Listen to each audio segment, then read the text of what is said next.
মঙ্গলবার দিনভর লেবাননে বিমান হামলা চালায় ইসরায়েল। গুড়িয়ে দেয়া হয় অনেক ঘরবাড়ি। এদিনও বহু মানুষ হতাহত হয়েছেন।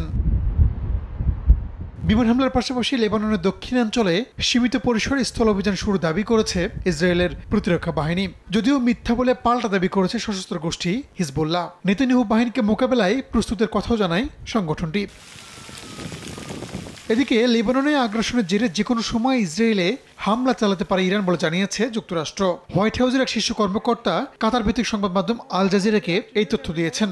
ইরান হামলা চালালে ইসরায়েলকে সহযোগিতা করবে ওয়াশিংটন বলেও জানানো হয়। একই সঙ্গে জেরুজালেমের মার্কিন দূতাবাসে অবস্থানকারীদের নিরাপদে থাকতে বলা হয়েছে। ইরানের হামলা মোকাবেলায় আকাশ প্রতিরক্ষা ব্যবস্থা প্রস্তুত রয়েছে বলে জানিয়েছে ইসরায়েল, যদিও হামলার বিষয়ে কিছু জানায়নি তেহরান।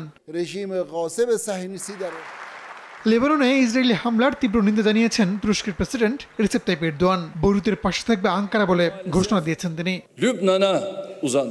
আর লেবাননে প্রবেশ করা সেনাদের সরিয়ে নিতে ইসরায়েলের প্রতি আহ্বান জানিয়েছে রাশিয়া। এদিকে গেল 2 সপ্তাহে ইসরায়েলের হামলায় 1000-এর বেশি মানুষ নিহত হয়েছেন বলে জানিয়েছে লেবানন কর্তৃপক্ষ। বাস্তুহারা হয়েছেন 10 লাখের বেশি মানুষ, যাদের অনেকে প্রতিবেশী দেশগুলোতে আশ্রয় নিচ্ছেন। রাহানুল রানা, সময় সংবাদ।